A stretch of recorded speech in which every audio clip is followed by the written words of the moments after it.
Welcome to Miss Scarlett. Subscribe and don't miss out on Patreon. Have fun!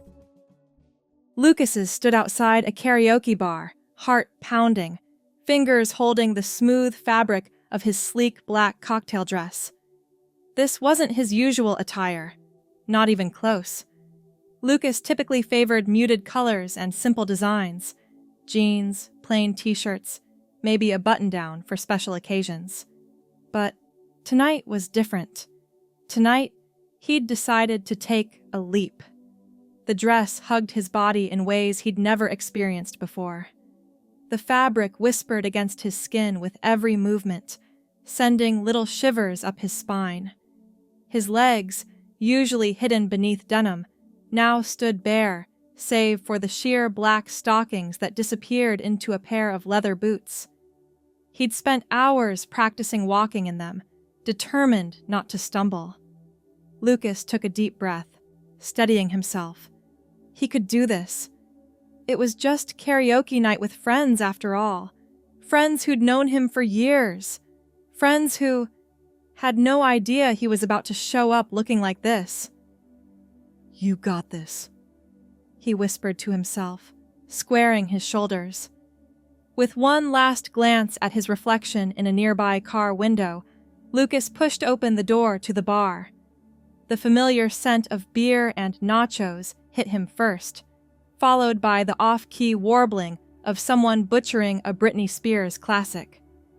Lucas scanned the crowd, looking for familiar faces. His palms were sweating now, and he wiped them surreptitiously on the dress, praying he wouldn't leave marks. Then he saw them, Megan and Charlie, seated at their usual table near the stage. Megan was laughing at something Charlie had said, her red curls bouncing as she threw her head back. Charlie, ever the jokester, was clearly in the middle of some elaborate story, hands gesticulating wildly. Lucas hesitated for a moment, suddenly overcome with the urge to turn tail and run. But no. He'd come this far. Taking another steadying breath, he began to weave through the crowd toward his friends. Megan spotted him first. Her eyes widened, mouth dropping open in a comical "oh" of surprise. She elbowed Charlie, who turned to look. His eyebrows shot up, disappearing beneath his shaggy brown hair. Lucas stopped in front of their table, heart hammering so loudly he was sure they could hear it over the karaoke music. "Hey guys," he said, aiming for casual and missing by a mile. His voice came out higher than usual, squeaky with nerves. For a moment, no one spoke. Lucas shifted uncomfortably, acutely aware of how exposed he felt in the dress. Then Charlie, bless him, broke the silence. "Well, that's new," he said, lips quirking into a smile. He raised his beer in a mock toast. "Let's go smash this karaoke thing." Just like that, the tension shattered. Megan blinked, seeming to shake herself out of her surprise. "Lucas, you look amazing!" she exclaimed, standing up to get a better look. "That dress is gorgeous on you. Where'd you get it?" Relief flooded through Lucas, making him slightly dizzy. He smiled, some of his nervousness fading away. "Thanks," he said, smoothing down the front of the dress. "I found it online. Wasn't sure if I could pull it off, but—" "Are you kidding?" Megan interrupted. "You're rocking it. Seriously, I'm jealous. My hips could never." Charlie snorted into his beer. "Yeah, because that's the only difference between you two." Megan swatted him playfully. "Shut up, you. Lucas, ignore him. You want a drink? First round's on me." Lucas nodded gratefully, sliding into the booth next to Charlie. As Megan headed to the bar, Charlie leaned in. "For real, man. You good?" There was genuine concern in his friend's eyes, and Lucas felt a surge of affection. "Yeah," he said softly. "I'm good. Thanks for You know, not making it weird. Charlie shrugged. Hey, life's too short for weird. You're happy. I'm happy. Now, what song are you gonna destroy tonight? The conversation flowed easily after that, just like any other karaoke night.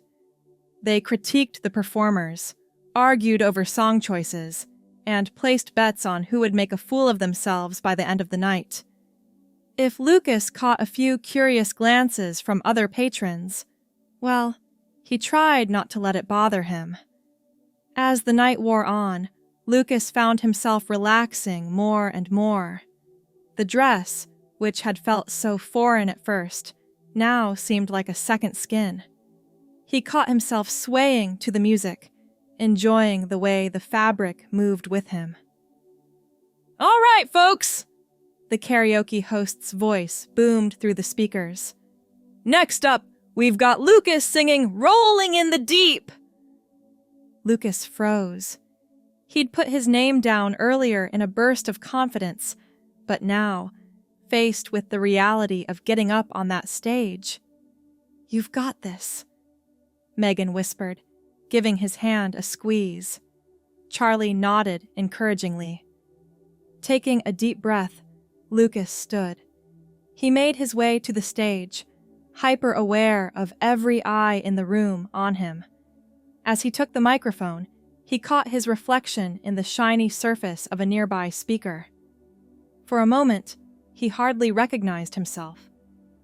The person staring back at him looked right, like they belonged in that dress, on that stage. The music started, and Lucas closed his eyes. He let the first few notes wash over him, feeling the rhythm in his bones. Then, he began to sing. There's a fire starting in my heart. His voice rang out, clear and strong. Reaching a fever pitch, and it's bringing me out. The dark. As he sang, something shifted inside Lucas. The nerves fell away, replaced by a sense of rightness, of belonging. He opened his eyes, scanning the crowd. Megan was watching, mouth agape, clearly stunned by his performance. Charlie was grinning from ear to ear, nodding along to the beat. Lucas threw himself into the chorus, belting out the words with a passion he'd never felt before. We could have had it all. Rolling in the deep. By the time the song ended, Lucas was breathless, exhilarated. The crowd erupted in applause, with Megan and Charlie on their feet, cheering louder than anyone. As Lucas made his way back to their table, he felt like he was floating. "Holy shit, Lucas!" Megan exclaimed as he sat down. "Since when can you sing like that? You've been holding out on us!" Lucas laughed, still riding the high of his performance. I didn't know I could, he admitted. It just felt right, you know? Charlie clapped him on the back. Well, whatever it was awesome. You owned that stage, man. The rest of the night passed in a blur of laughter, music, and more than a few congratulatory drinks bought by impressed audience members. By the time they stumbled out of the bar in the early hours of the morning, Lucas felt like he was walking on air. As they waited for their rideshare, Megan turned to Lucas. "So," she said, a mischievous glint in her eye. "Does this mean we can go dress shopping together now?" Lucas laughed, but there was a flutter in his stomach at the thought. Maybe, he said, surprising himself with how much he liked the idea. Yeah, maybe we can. The days that followed karaoke night were a whirlwind for Lucas. He found himself thinking constantly about how he'd felt in that dress, on that stage. It wasn't just the clothes, though they had certainly played a part. It was the feeling of finally being himself. Or perhaps he was starting to realize herself. The thought both thrilled and terrified Lucas. He'd never really questioned his gender before, but now it was all he could think about. He found himself spending hours online, reading about gender identity, about people who had transitioned. The more he read, the more things seemed to click into place. It started small. Lucas began growing out his hair, experimenting with different styles.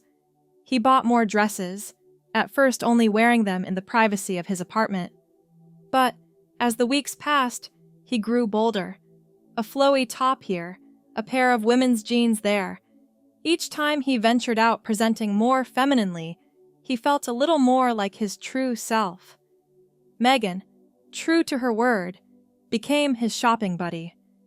They spent countless Saturdays at the mall, giggling in dressing rooms as Lucas tried on outfit after outfit. Charlie, while less interested in the fashion aspect, was always there with a supportive word or a dad joke to lighten the mood when things got heavy. It was during one of these shopping trips, about 2 months after karaoke night, that Lucas finally said the words out loud. I think I might be trans," he said quietly, staring at his reflection in the dressing room mirror. He was wearing a sundress, yellow with white polka dots. It made him feel pretty in a way he'd never experienced before. Megan, who had been rifling through a rack of shoes, stopped and looked at him. "Yeah?" she said softly. "How does that feel to say?"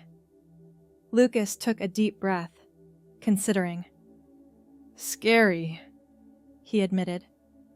"But, right, like I'm finally being honest with myself." Megan came over and gave him a hug. "I'm proud of you," she said. "And I'm here for you, whatever you need." That night, Lucas called a family meeting. His parents and younger sister gathered in the living room, confusion evident on their faces. Lucas stood before them, hands shaking slightly as he explained his journey over the past few months. He told them about the karaoke night, about the feelings he'd been grappling with, about his realization. "I'm transgender," he said finally, voice barely above a whisper. I'm a woman." The silence that followed felt like it lasted an eternity. Then his mother stood up, tears in her eyes, and wrapped him in a hug. "Oh, sweetheart," she said. "Thank you for telling us. We love you, no matter what." His father and sister joined the hug, forming a tight circle of love and acceptance. There were tears and questions, of course. It wasn't a simple thing to process, but underneath it all was an unwavering support that made Lucas's heart swell with gratitude. As the weeks turned into months, Lucas began the process of transitioning. He started seeing a therapist who specialized in gender identity issues. Together, they worked through Lucas's feelings, his fears, his hopes for the future. It was during one of these sessions that Lucas first voiced the name that had been floating around in his mind. I think I want to go by Callie," he said. "It feels like me." The therapist smiled warmly. "Callie," she repeated. "It's a beautiful name. Would you like me to use it from now on?" Lucas, now Callie, nodded, feeling a rush of excitement. "Yes, please." Telling her friends and family about her new name was another big step. She gathered them all together for a dinner party, nervously fiddling with the hem of her dress as she made the announcement. "So, I've chosen a name," she said. "I'd like you all to call me Callie from now on." There was a moment of silence. Then Charlie raised his glass. "To Callie," he said with a grin. "May she be even cooler than Lucas was, which is a pretty high bar." Everyone laughed and raised their glasses, echoing the toast. "To Callie." The next big step was starting hormone replacement therapy. Callie's doctor explained the process in detail, the changes she could expect, the potential side effects, the importance of regular checkups. It was overwhelming, but Callie felt ready. The day she took her first estrogen pill was momentous. She stared at the tiny blue tablet in her palm, marveling at how something so small could represent such a huge change in her life. With a deep breath, she swallowed it, feeling like she was finally taking control of her destiny. The changes were gradual at first. Callie scrutinized herself in the mirror each day, looking for any sign of transformation.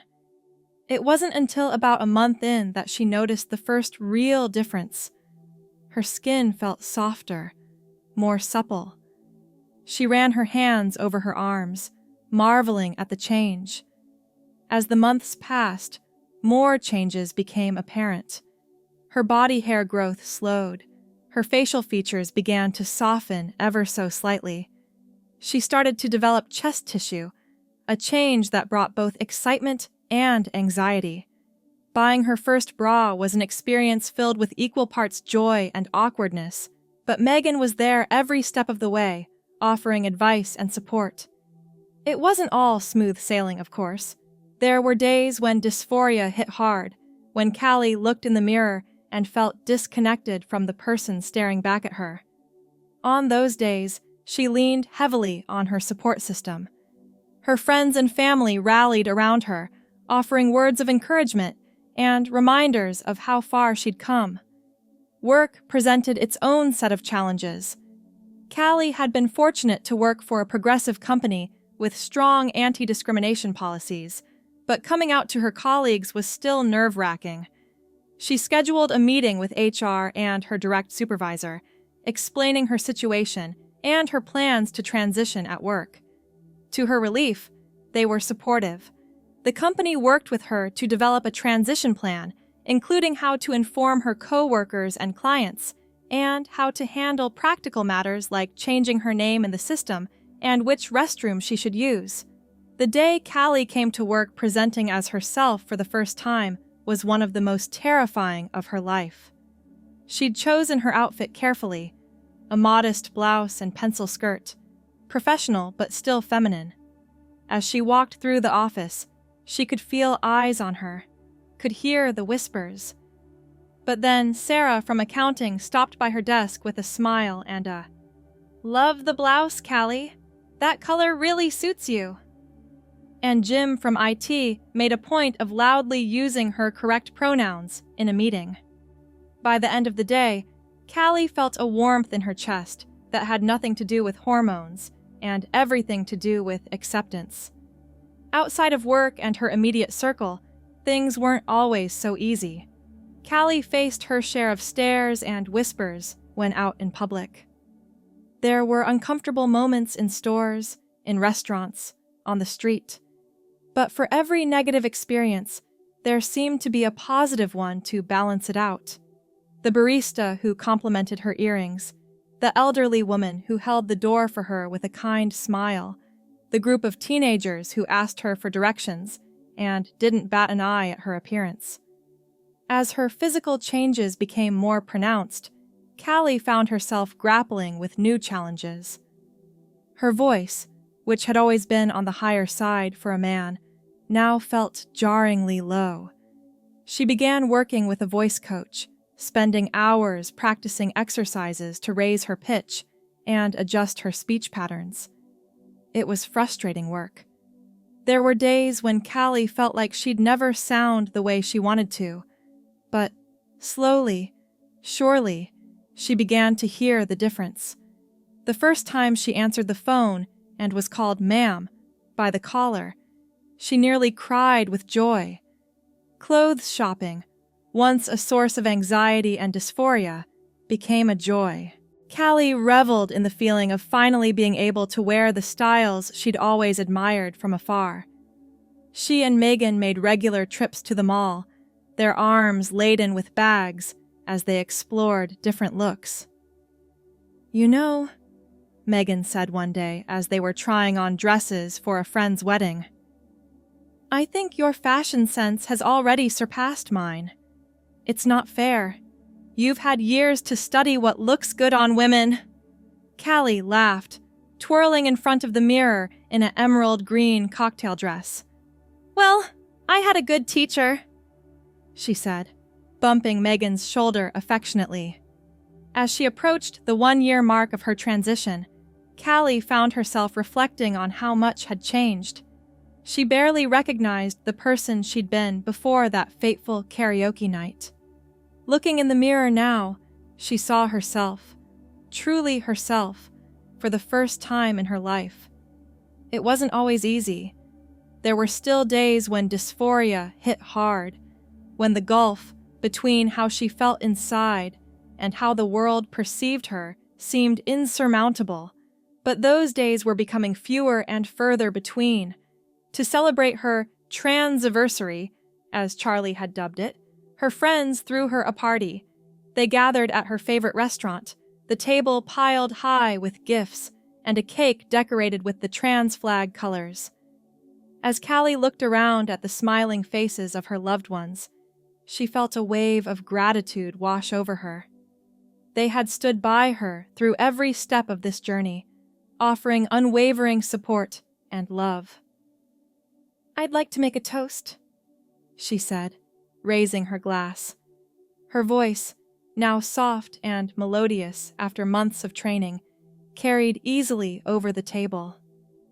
"To all of you, I wouldn't be here, wouldn't be me, without your love and support. Thank you for seeing me, for accepting me, for loving me as I am." There wasn't a dry eye at the table as they clinked glasses. As the night wore on, filled with laughter and reminiscing, Callie found herself thinking about the future. There were still challenges ahead. She was considering gender confirmation surgery, a prospect that both excited and terrified her. She knew there would always be people who wouldn't understand or accept her. Thanks for watching, my girlies! Be sure to check out Patreon for more!